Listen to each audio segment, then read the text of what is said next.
Alright, hey travelers, Chris here with another review. We are in Osaka this weekend and we're checking out the Osaka Station Hotel and Autograph Collection, which means it's part of the Marriott chain and you can actually use points to book it, which might make sense because it's actually quite an expensive hotel. It's in this pretty brand new tower here right next to the Osaka Station, that's the name, and it looks fantastic and very modern, so can't wait to check it out. One thing to note, if you're coming by high-speed train, the Shinkansen, it actually stops further out at Shin Osaka Station, so you will still have to connect to the hotel a little bit, takes about 10 to 15 minutes. Now, the hotel is actually connected to a mall, so you can go directly from the mall to the hotel, which is cool.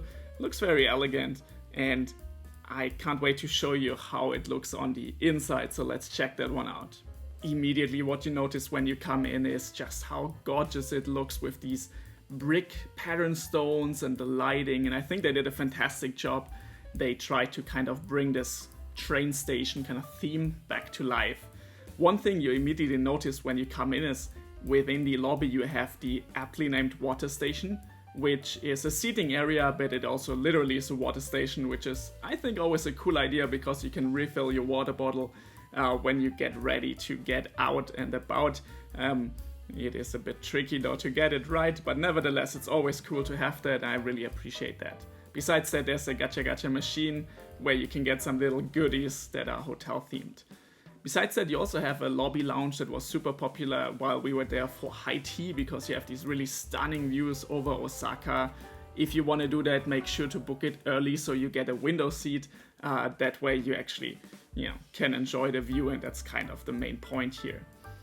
Anyways, let's get up to the 33rd floor and let's check out our room. So let's see what you get at this king room. The bathroom is super open and you get this really nice marble granite thick countertop. You get a pretty decent bathtub and of course a rain shower. I know you guys don't like the refillable ones, but at least the bottles are very nice looking.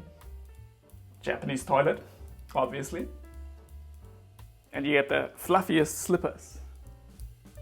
The standard room also comes with a pretty big and super comfy king bed. You also get power plug, USB-C, USB-A, and you have all the nicely labeled light switches to figure everything out. The rooms come with floor-to-ceiling glass, and the view is actually really, really nice. You also have a pretty decent TV from Panasonic.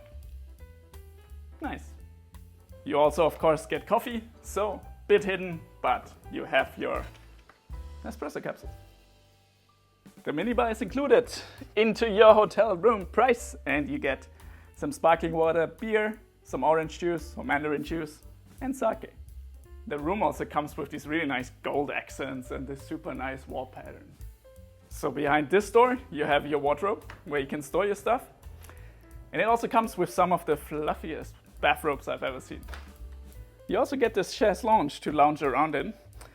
And lastly, you get some snacks. All right, what do we have in here? You get dashi tea, which is kind of a broth to drink.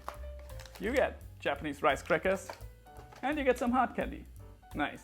One thing that struck me a bit as odd was that the paper here in our room mentioned that egg dishes are only available at an additional cost.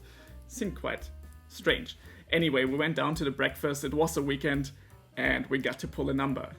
Yes, all those people are queuing up for breakfast and we had to wait and wait and wait until we were let into the breakfast frenzy.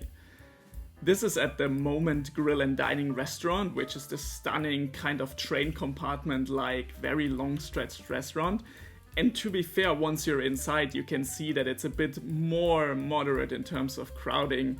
You also get these really stunning looks here, by the way, onto the new Waldorf Astoria in Osaka, which should open soon.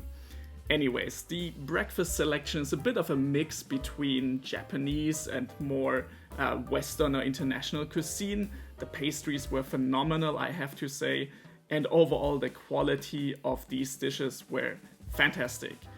Unfortunately, it was also pretty grazed off just because there were still so many people, and I think the staff still needed a bit of time to find their groove.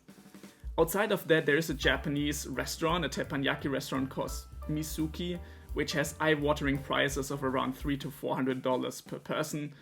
And you also have, and this is my favorite part, down this shady kind of alley towards the restrooms, there's a door labeled Station Master in Japanese kanji, and it actually turns out to be a speakeasy bar. Now this was seemingly very known because it was incredibly crowded and we had to queue up to get into the bar, but definitely check this out when you have time and when you stay at that hotel. So then, can I recommend you the Osaka Station Hotel? Not quite. My gripe with it is that it is really expensive. Don't get me wrong, the hotel is beautiful, it's brand new, it has a great location. All of the facilities are modern and really well designed. I really like the train theme that they have throughout the hotel, and you get fantastic restaurants, the breakfast was great, and while the service was a bit overwhelmed, I think, with the number of people that were there, I think this is something that will, in the next months, probably resolve itself once staff gets better trained, since this is such a new hotel. And while the rooms were quite nice, I feel like for the money you have to pay, you don't get as much as I would expect to get.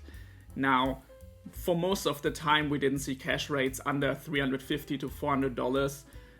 Rather, for Saturdays and Sundays and other public holidays, the cash rates went up to easily $700-800 a night. And for that, you just get a lot better options, in my opinion, at that price point.